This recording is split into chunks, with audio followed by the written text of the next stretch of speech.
Welcome to smart study. এটা তোমাদের second class. দেখো, আগের দিন আমি করিয়েছিলাম তোমাদের উম, ভারতীয় সভ্যতার উদ্ভব। আজকে তার পরবর্তী পার্ট থেকে শুরু করছি। এটা হচ্ছে প্রতিবাদী আন্দোলন। তো দেখো, এখানে বলা হয়েছে তোমাদের সিলেবাসে সব ভারতীয় সভ্যতার উদ্ভবের পরে হচ্ছে প্রতিবাদী আন্দোলন। তো প্রতিবাদী আন্দোলন বলতে মেনলি হিন্দু ধর্মের সংস্কারমূলক আন্দোলন বলা হচ্ছে প্রতিবাদী আন্দোলন। এখানে দুটো ধর্ম প্রধানত বলা হচ্ছে, জৈন ধর্ম একটা, বৌদ্ধ ধর্ম একটা।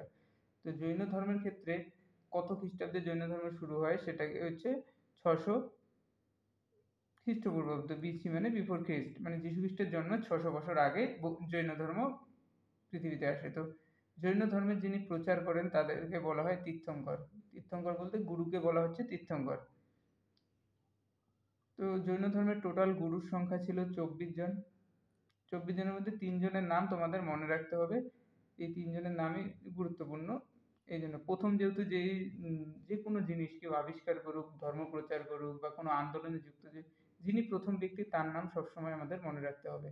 তো জৈন ধর্মের প্রথম গুরু বা তীর্থঙ্কর বলা হচ্ছে ঋষভদেবকে।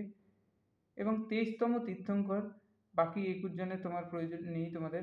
তো এই 23তম তীর্থঙ্কর হলেন পার্শ্বনাথ। পার্শ্বনাথ একটা ধর্মীয় মতবাদ প্রচলন করেন, সেটার নাম হচ্ছে চতুরাশ্রম। এই যে চতুরাশ্রম মতবাদ বলতে 4টে মতবাদ। একটা বলেছে মিথ্যা কথা না বলা, সম্পত্তি সংরক্ষণ না করা, মানে তুমি কিছু সম্পত্তি সংরক্ষণ করে রেখে দিলে অন্যের ক্ষতি হলো সেরকম না, সম্পত্তির না সংরক্ষণ না করা, চুরি না করা, হিংসা না করা, মানে হিংসা চুরি এগুলোকে ত্যাগ করতে বলেছে। ঠিক আছে, এটা গেল চতুরাশ্রম প্রথা। এটা পার্শ্বনাথ দিয়েছে। তোমাদের কোশ্চেন হতে পারে চতুরাশ্রম প্রথা জৈন ধর্মে কে প্রবর্তন করে। চতুরাশ্রম প্রথা প্রবর্তন করে পার্শ্বনাথ। তারপরে শেষ তীর্থঙ্কর বা প্রধান তীর্থঙ্কর হচ্ছেন মহাবীর। তাকে 24তম তীর্থঙ্কর বলা হয়। তার জন্ম হয় 540 খ্রিস্টপূর্বাব্দে, মানে যীশু খ্রিস্টের জন্মের 540 বছর আগে তার জন্ম।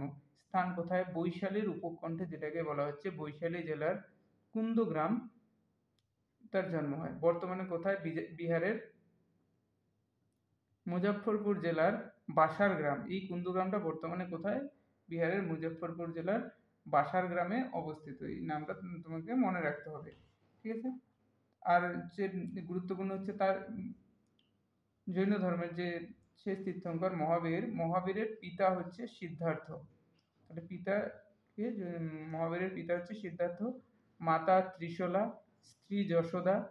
এগুলো নামগুলো মনে রাখতে হবে। তাছাড়াও তার ছেলে ছিলেন, সরি, তার মেয়ের নাম ছিল প্রিয়দর্শিনী, একজন মেয়ে ছিলেন। আর হচ্ছে তার জামাতা বা জামাই ছিল হচ্ছে জৈমিলি বা জামিনী। এই নামগুলো মনে রাখবে।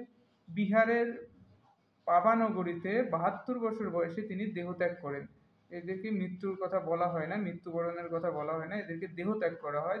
দেহত্যাগ এটাকেই বলা হয় যে স্বেচ্ছা মৃত্যুবরণ করে, সেই সেটাকেই বলা হচ্ছে দেহত্যাগ।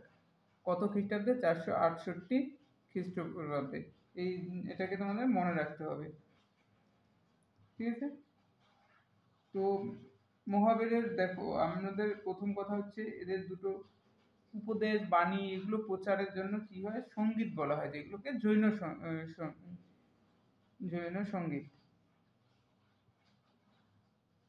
জৈন সঙ্গীত দুটো হয়। একটা হচ্ছে 300 খ্রিস্টপূর্বাব্দে, বিসি বিফোর খ্রিস্ট। আর একটা হচ্ছে 600 এডি, মানে যীশু খ্রিস্টের জন্মের 600 বছর পরে। এগুলো দেখো, যীশু খ্রিস্টের জন্মের আগে আর এটা পরে। এটা হয় পাটনাতে প্রথমটা, আর দ্বিতীয়টা হয় গুজরাটের বলভিতে, বল্লভী বা বলভিতে। জৈন ধর্ম পরবর্তীতে উম, দুটো পার্টে বিভক্ত হয়ে যায়। জৈন ধর্মে দেখো, একটা ধর্ম প্রচারিত হয়ে আসে কিন্তু তাদের মতবিরোধ দেখা যায়, সেই মতবিরোধের কারণে দুটো পার্টে ভাগ হয়ে যায়। সেটা হচ্ছে, একটা হচ্ছে এখানে আমি দুটো পার্টে ভাগ হয়। একটা হচ্ছে তোমার দিগম্বর, দিগম্বর, আর একটা পার্ট হচ্ছে শ্বেতাম্বর। ঠিক আছে। যেগুলো গুরুত্বপূর্ণ আমি সেই জিনিসগুলোই তোমাদেরকে বলে দিচ্ছি। তাহলে জৈন ধর্মের দুটো পার্ট, একটা দিগম্বর একটা শ্বেতাম্বর। এগুলো বিস্তারিত অতটা জানার দরকার নেই, শুধু মনে রেখে দিও যে কোন দুটো পার্ট বা কোনটা পার্ট হচ্ছে, সেগুলো মাথায় রেখো। আর হচ্ছে আদি পুরাণ যেটাকে বলা হচ্ছে জৈন ধর্মের, আদি পুরাণ বলা হয়। কোনটাকে আদি পুরাণ বলা হচ্ছে? যেটা জৈন ধর্মগ্রন্থ, জৈন ধর্মগ্রন্থকে কি বলা হচ্ছে? আদি পুরাণ বলা হচ্ছে। আর আদি পুরাণ কি তাহলে? জৈন ধর্মের ধর্মগ্রন্থ। ধর্মগ্রন্থ হচ্ছে জৈন ধর্মের আদি পুরাণ। আদি পুরাণ হচ্ছে জৈন ধর্মের ধর্মগ্রন্থ। আর এটা আবার গুলিয়ে ফেলো না, পুরাণ আবার কিন্তু হিন্দুদের ধর্মগ্রন্থ। হিন্দু ধর্মের প্রধান ধর্মগ্রন্থ হচ্ছে পুরাণ, আবার আদি পুরাণ হলে জৈন ধর্মগ্রন্থ। এটা মাথায় রাখতে হবে, কিন্তু গুলিয়ে ফেলো না সবগুলো এর সঙ্গে, ঠিক আছে? তারপরে পরবর্তী পার্টে হচ্ছে বৌদ্ধ ধর্ম। দেখো বৌদ্ধ ধর্ম তোমাকে ডিটেলসে বলে দিচ্ছি। বৌদ্ধ ধর্মের প্রবর্তককে গৌতম বুদ্ধ। গৌতম বুদ্ধ। তাহলে আমাদের যে বৌদ্ধ ধর্ম আসলো, বৌদ্ধ ধর্মের প্রবর্তক হচ্ছেন গৌতম বুদ্ধ। গৌতম বুদ্ধ কত খ্রিস্টাব্দে জন্মগ্রহণ করেন? 563 খ্রিস্টপূর্বাব্দে, মানে যীশু খ্রিস্টের জন্মের 563 বছর আগে ইনি জন্মগ্রহণ করেন। বাল্য নাম ছিল সিদ্ধার্থ। বাল্য নাম সিদ্ধার্থ।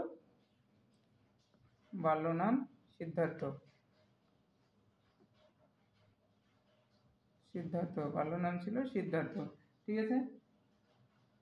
এনারও এই যেরকম ভাবে জৈন ধর্ম পড়ে আসলে মহাবীর সম্পর্কে, সেরকম ভাবে গৌতম বুদ্ধ সম্পর্কে একটা বাই একটা পড়ে যাবে, ডিটেলসে পড়ে যাবে। তাহলে পরপর পড়ে গেলে কি হবে, মিলাতে পারবে আর মনে থাকবে ভালো তোমাদের।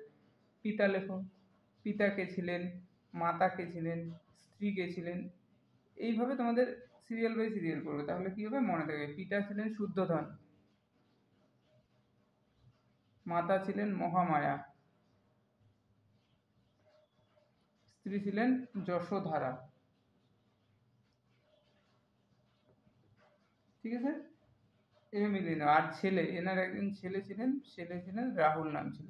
অনেক সময় দিয়ে দেয় যে গৌতম বুদ্ধের ছেলের নাম কি? রাহুল, ঠিক আছে?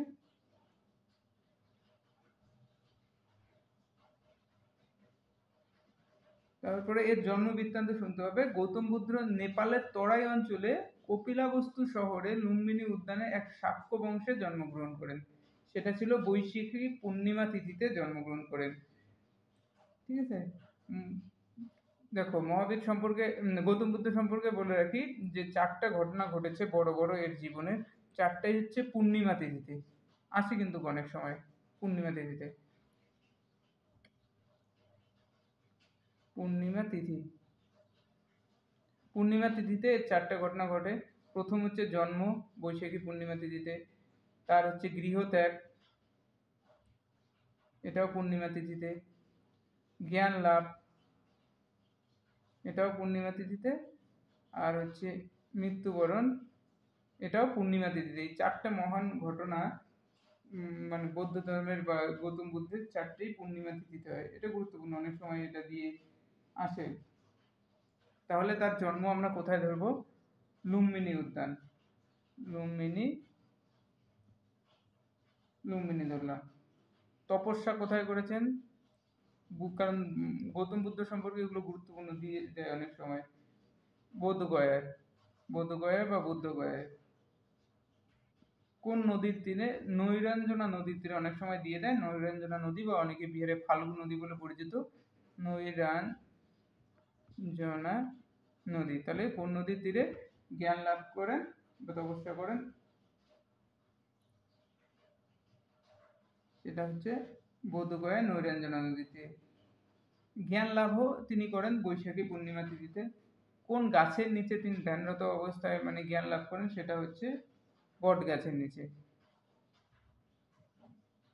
পিপল গাছ বলা হচ্ছে। কিন্তু দেখো তোমাদের গৌতম বুদ্ধ সম্পর্কে যে অষ্টাঙ্গিক মার্গ বলা আছে, পালনীয় কর্তব্য 8টা পথের কথা বলে, সেই পথ অনুসারে বৌদ্ধ ধর্ম তোমাকে পালন করতে হবে, এই জিনিসটা বলেছেন। বুঝতে পারলে? তো বৌদ্ধ ধর্মের এখানে আর হচ্ছে তোমাদের প্রথম তার বাণী প্রচার করেন কোথায়? এটা গুরুত্বপূর্ণ। বাণী কোথায় প্রচার করেন? সারনাথে তার প্রথম বাণী প্রচার করেন। সারনাথে গৌতম বুদ্ধ তার প্রথম বাণী বা হচ্ছে তার শিক্ষাদান আর শেষ শিক্ষা দেন, শেষ শিক্ষা যেখানে দেহত্যাগ করেন সেটাকে বলা হচ্ছে কুশীনগর। কুশীনগর। তখন কিন্তু একটা জিনিস ছিল, মল্ল রাজা ছিল, মল্ল রাজা। মল্ল রাজা রাজা বা পরে মহাজনপদ, 16টা মহাজনপদ বলা হয় এটাকে, মল্ল মহাজনপদে। তাহলে কুশীনগরটা কোথায় ছিল? মল্ল মহাজনপদে। বৌদ্ধ ধর্ম তার গৌতম বুদ্ধ তার বাণী প্রচার করেন কোন ভাষায়? ভাষা ছিল পালি ভাষা। পালি ভাষা। এই যে জিনিসগুলো আমি বলে দিচ্ছি এগুলো তোমরা মনে রাখবে, ঠিক আছে? এগুলো হচ্ছে তোমাদের গুরুত্বপূর্ণ বিষয়, বুঝতে পারলে? বৌদ্ধ ধর্মের দেখো 4টা সঙ্গীত হয়েছিল, আমি সঙ্গীতগুলো গুরুত্বপূর্ণ থাকে, অনেক সময় সঙ্গীত থেকে এক্সামে দিয়ে দেয়। তো বৌদ্ধ ধর্মের কটা সঙ্গীত ছিল? 4টে সঙ্গীত ছিল, ঠিক আছে? তো তোমাদের 4টে সঙ্গীত আমি বলে দিচ্ছি। 1 নাম্বার প্রথম সঙ্গীত, 4টে সঙ্গীত হচ্ছে, প্রথমটা হচ্ছে রাজগীর, রাজগীর বা রাজগিরি। দ্বিতীয় হচ্ছে বৈশালী। তৃতীয়টা হচ্ছে পাটলিপুত্র, বর্তমানে পাটনা পুত্র। আর হচ্ছে জলন্ধর বা এটা হচ্ছে কোথায়? কাশ্মীরে। অনেকে এটাকে কুণ্ডলবন বলে, কুণ্ডলবন।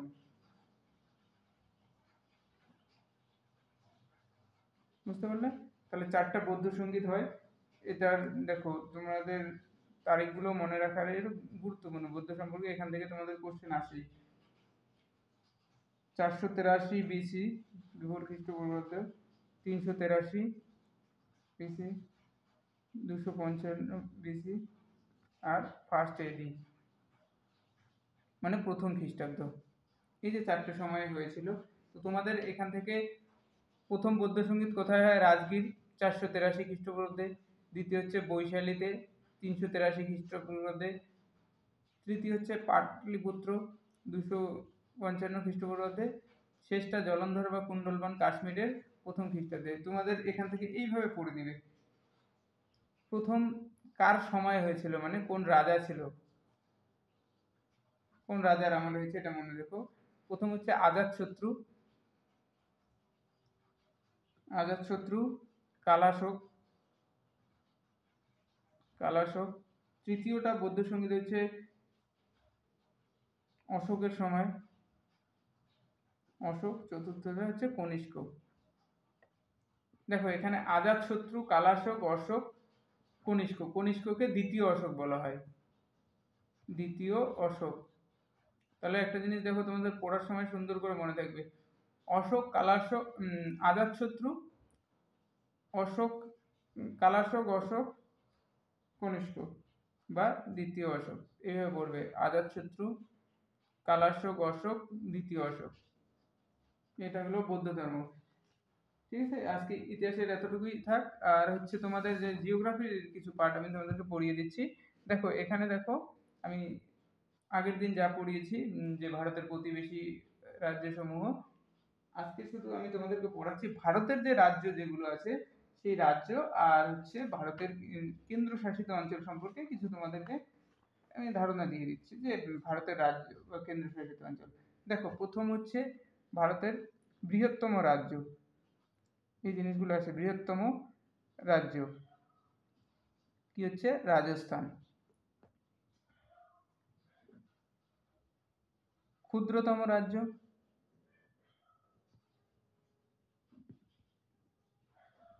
গোয়া। এইভাবে তোমরা মনে রাখতে হবে। এটা হচ্ছে রাজ্য, এগুলো হচ্ছে আয়তনের দিক থেকে, এরিয়া, আয়তনের দিক থেকে। এখানে আবার আসতে পারে জনসংখ্যা, জনসংখ্যার দিক থেকে, জনসংখ্যার দিক থেকে ভারতের বৃহত্তম, বৃহত্তম রাজ্য কোথায়? সব থেকে বেশি জনসংখ্যা ভারতের কোথায় বাস করে? উত্তরপ্রদেশ, সব থেকে বেশি। বুঝতে পারলে? সব থেকে কম, মানে ক্ষুদ্রতম জনসংখ্যার দিক থেকে ক্ষুদ্রতম রাজ্য মানে কম হচ্ছে কোথায় বাস করে? সিকিমে, ঠিক আছে? এখানেই দেখো ভারতের, এখানে সব থেকে বেশি বেশি জনঘনত্ব, জনঘনত্ব কোথায় দেখা যায়? বিহারে।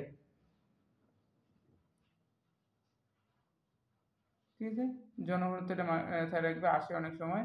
সব থেকে বেশি জনঘনত্ব ভারতের কোথায়, কোন রাজ্যে দেখা যায়? বিহারে। ঠিক আছে, সব থেকে কম জনঘনত্ব, কম জনঘনত্ব